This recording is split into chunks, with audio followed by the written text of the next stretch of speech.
Seminggu, 2 minggu, bahkan lebih, serangan ini sudah berlangsung. Tapi rasanya masih jauh dari kata damai. Ledakan kembali mengguncang, balasan dibalas lagi. Dendam tak surut, justru makin liar. Serangan bukan lagi rahasia, target bukan lagi proksi. Bahkan apa yang dulu ditakuti kini terjadi. Dunia memang menyaksikan, tapi seolah bisu. Di atas puing dan asap, 2 hal sedang dipertaruhkan. Harga diri dan batas kesabaran. Pertanyaannya sekarang, sampai di mana ini akan berhenti? Atau memang tak ada niat untuk berhenti sama sekali? Kita akan kupas semuanya. Dan percayalah, ini lebih dari sekadar perang. Sebenarnya tak ada yang benar-benar baru di konflik ini, hanya luka lama yang terus dibuka lagi. Sejak puluhan tahun silam, dendam tumbuh di antara 2 negara ini, saling curiga, saling tuduh, dan saling siaga. Satu merasa terancam oleh nuklir, yang lain merasa diincar oleh koalisi. Dan ketika proksi tak lagi cukup, mereka mulai bicara dengan rudal. Tiap ledakan bukan hanya soal politik atau agama, tapi tentang sejarah yang tak pernah diikhlaskan. Dan kini semua itu kembali meledak ke permukaan. Sebelum rudal dilepaskan, serangan pertama justru datang secara diam-diam. Bukan dari langit, tapi dari dalam. Mereka menyusup, menyewa mata dan telinga, membayar warga sipil untuk jadi mata-mata. Bom pun dipasang di Teheran Barat, hanya beberapa kilometer dari pusat pemerintahan. Untungnya, polisi Iran menjenakkannya tepat waktu. Tapi pesan ini sudah jelas. Kami bisa masuk kapan saja. Inilah wajah baru perang. Kolaborator lokal, disinformasi, dan uang yang membutakan.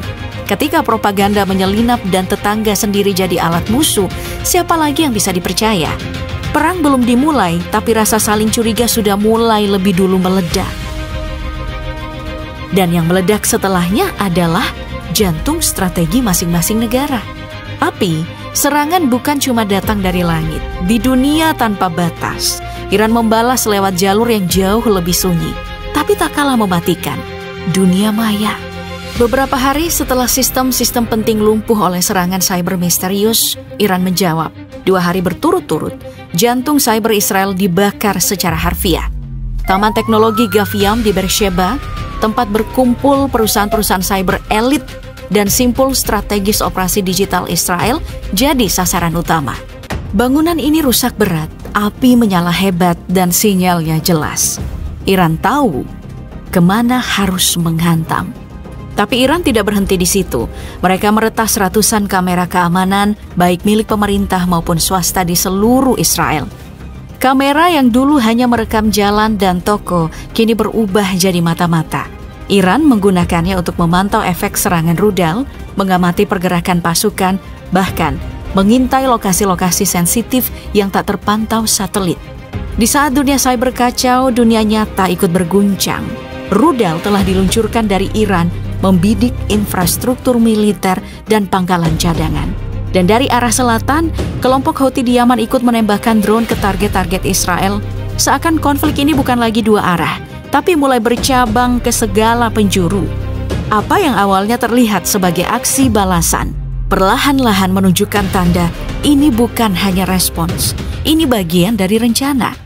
Dan rencana itu tampaknya belum selesai. Dan benar saja, balasan pun datang. Bukan sekadar mengirim rudal, mereka memilih target yang berarti.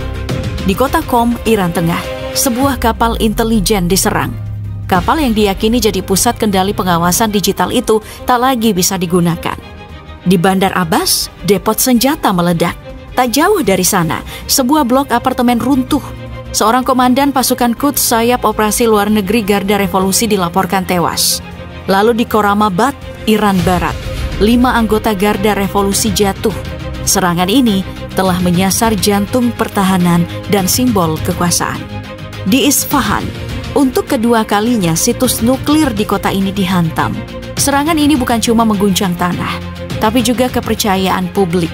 Ketika situs nuklir mulai diserang, dunia tahu ini bukan lagi permainan. Israel menunjukkan satu hal, mereka tahu kemana harus menghantam dan kapan harus membuat lawan gemetar. Tapi setiap serangan itu punya harga. Dan setiap nyawa yang hilang hanya membuat lingkaran balas dendam ini makin sulit dihentikan. Serangan ke situs nuklir Iran tak dilakukan sendirian. Di balik presisi itu ada Amerika. 3 lokasi disasar, Fordow, Natanz, dan Isfahan. 5 hingga 6 bom penghancur bunker dari B2 Spirit menghantam Fordow yang terkubur jauh di bawah tanah. Sementara Natanz dan Isfahan diserbu 30 rudal Tomahawk dari kapal selam Amerika Serikat. Ini bukan lagi dukungan pasif. Amerika kini muncul dalam bentuk nyata dan mematikan.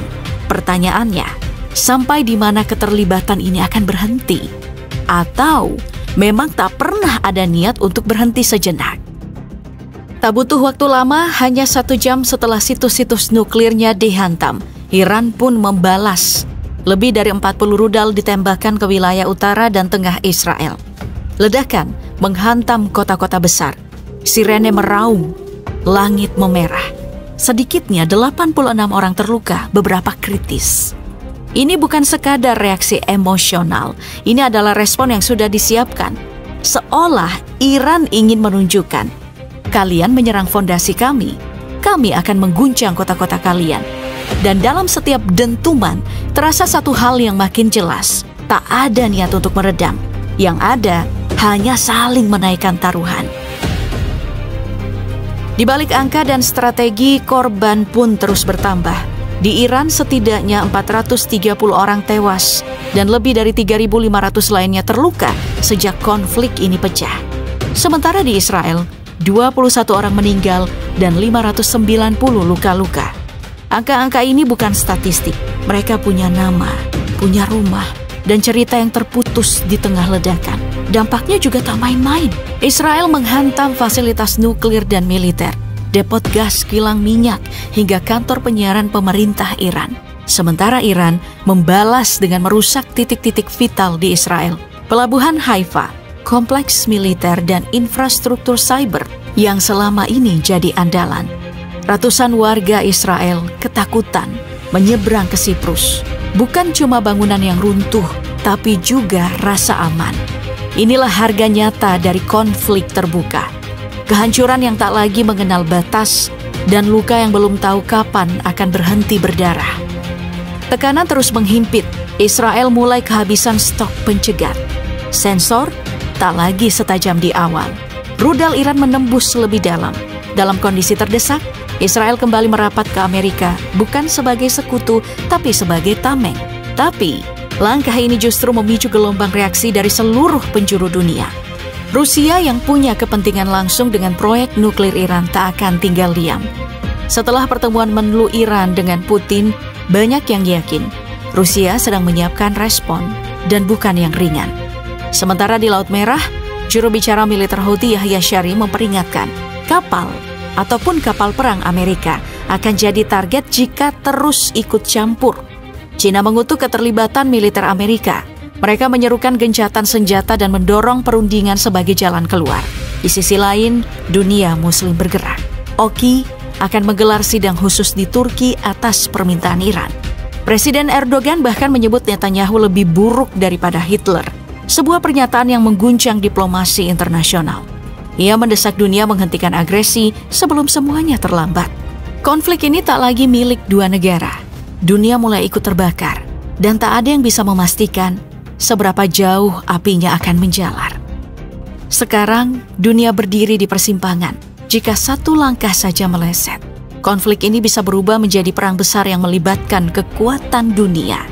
Eskalasi masih sangat mungkin jika Amerika terus terlibat aktif, dan Rusia merasa proyek nuklirnya terancam. Konfrontasi langsung bisa terjadi. Laut Merah, Suriah, bahkan Lebanon bisa jadi front baru. Iran punya sekutu di banyak tempat, dan Israel akan semakin bergantung pada Barat. Tapi di sisi lain, peluang deeskalasi belum sepenuhnya tertutup. China dan Turki menyerukan diplomasi. Sidang Oki mungkin menjadi pintu kecil menuju gencatan senjata, setidaknya sementara. Semua tergantung siapa yang bersedia mundur selangkah tanpa dianggap kalah. Dan dalam konflik yang dibangun dari ego dan dendam, itulah yang paling sulit dilakukan. Pertanyaannya, siapa yang akan menahan diri lebih dulu sebelum semuanya terlalu terlambat.